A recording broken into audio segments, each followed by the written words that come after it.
Hello, this is Lovely Jan and gumagawa ako ng mga educational videos and tutorials. Just check out Lovely Jan's channel.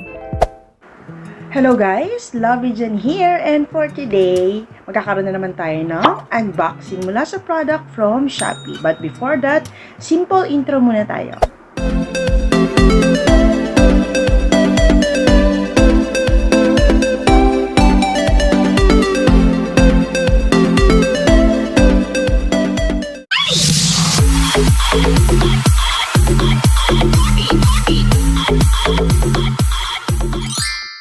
Yun nga guys, tulad ng sinabi ko kanina, we're doing an unboxing sa ating vlog ngayon.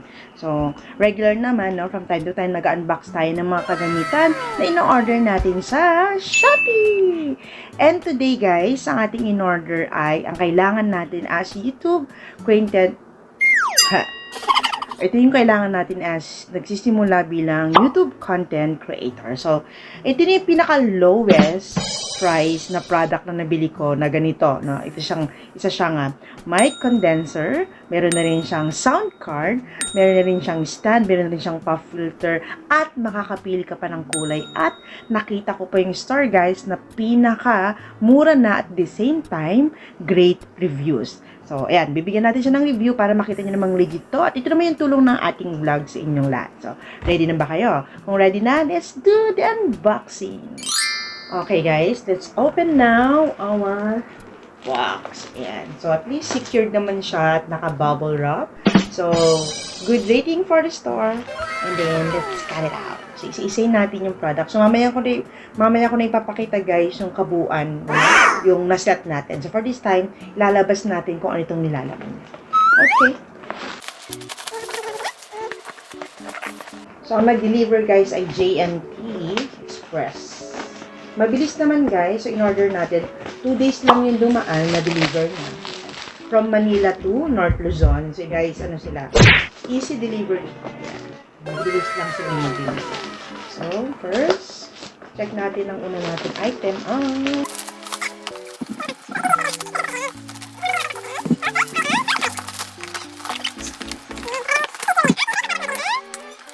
Singing sound card. Ayan.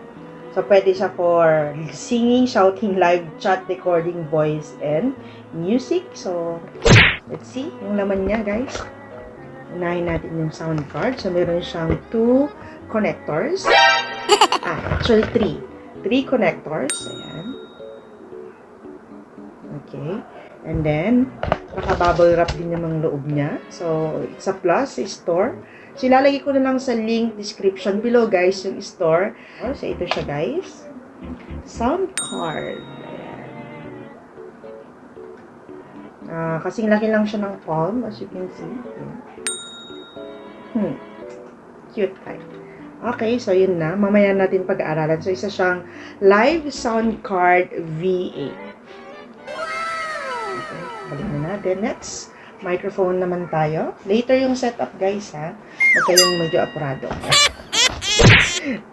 Love you, guys. Okay. Let's do the microphone. Ito na yung ating next is condenser. Live broadcast equipment. Let's open.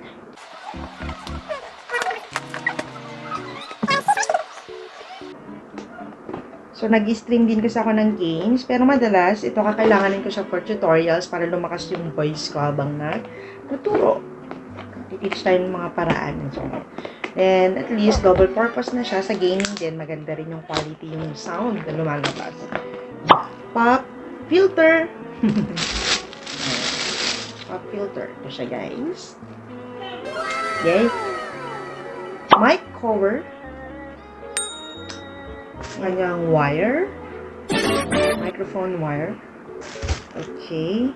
Pang little sound card again. May sound card pa din siya, guys. Daming laman, ha? Diba?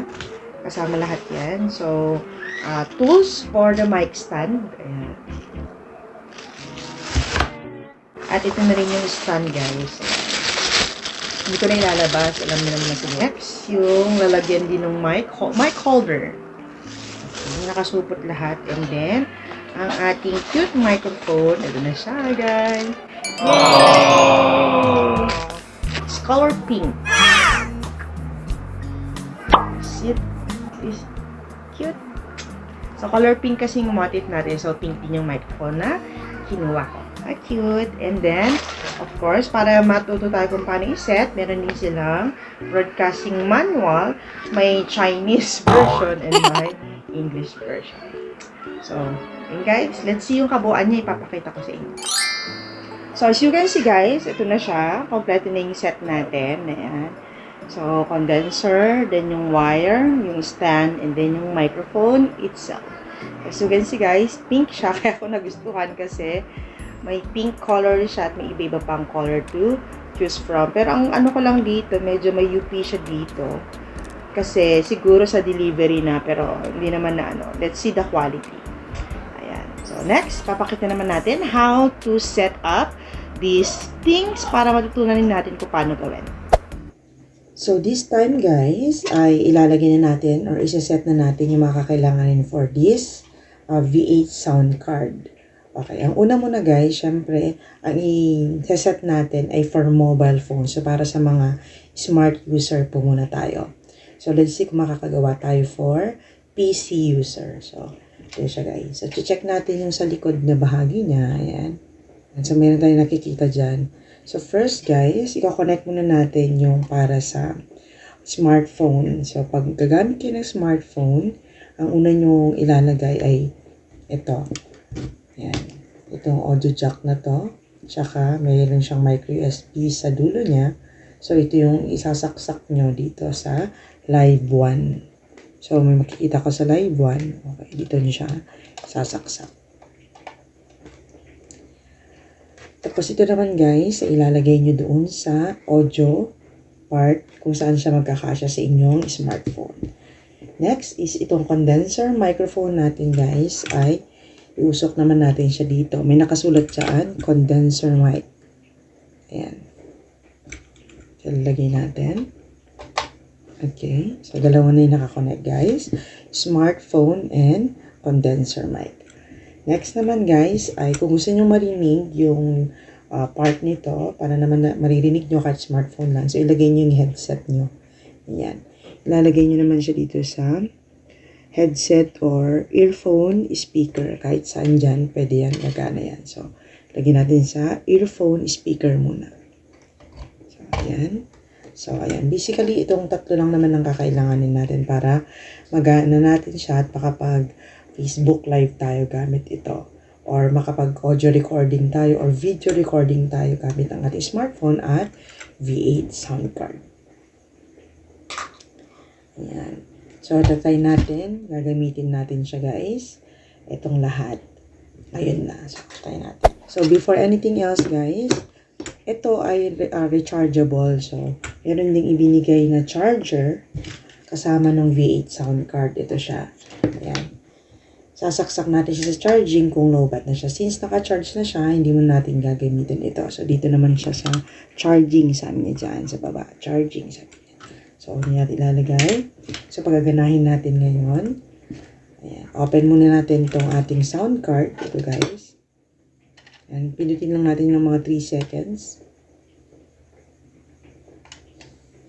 And kapag umilaw na siya ng blue, ibig sabihin, okay na siya. Open na siya or naka-on na siya. Okay, gagamitin na natin guys.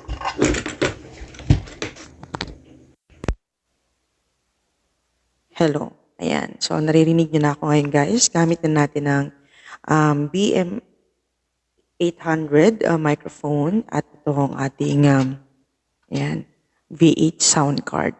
Ayan. So, iti-test natin yung mga buttons niya para alam natin yung function niya. So, ayan lang. Basically, yan lang guys yung nakalagay.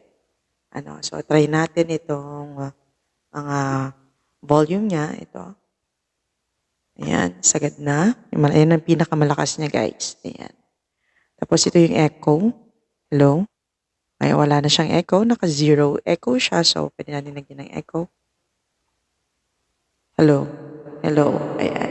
So, titimplayin nyo lang guys kung anong gusto nyong echo level niya. So, para sa akin, okay na muna tong echo na to. Ayan. So, ganyan lang. Para rinig natin yung normal voice. Tapos ito, pwede nating timplahan.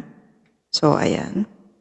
So, meron din tayo dito, guys. Nakikita natin. Ayan. Treble, bass, record, music, and monitor. Okay, so ito yung controller for music kapag meron tayong live 2. So maglalagay lang kayo ng another smartphone, kukonect lang nyo sa live 2. Meron ding binigay ang V8 sound card na 3 connector. So yung isa pwede nyo gamitin for live 2. The same lang ng live 1. Ayan. Okay. So that's it, guys. Narinig ko yung sarili ko. So try natin yung mga buttons. Okay, try natin change itong voice natin. Ellen? Hello. Ayan, nagbago yung ating boses. Elimination. Hello? Ayan. Bago na naman yung ating boses, guys. Shockwave. Hello? Ayan. Medyo parang nasa loob tayo ng kuweba. Then MC. Hindi ko alam pa ng function. Ayan. Medyo pinapaganda niya ating boses kasi for MC. And then meron din dodge kapag meron ka ng music. Pag tinindot mo tong dodge, pag magsasalita ka, ihinto saglit yung music. So since di tayo naka-live to, okay na yun. Hindi natin marinig yung function. Ayan. Panditin nyo lang ulit para ma-deactivate yung mga ginagamit ng tools. So, try natin yung cheer. Embarrass. Parang awkward. Ayan. Then gun. Then, this piece. This piece, this piece. Then debut. I like it, I love it, I want some more of it. Kiss. Laugh. And guys, clap. Tension. Kiss ulit. Tapos meron na siyang built-in na 2 songs na available. Tapos ding isa.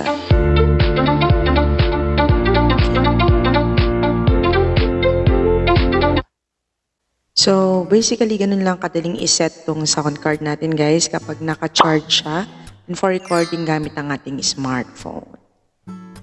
So, ayan. So, sulit naman, guys. For PC, gagawa ko na lang ng another video tutorial. So, that's it for today.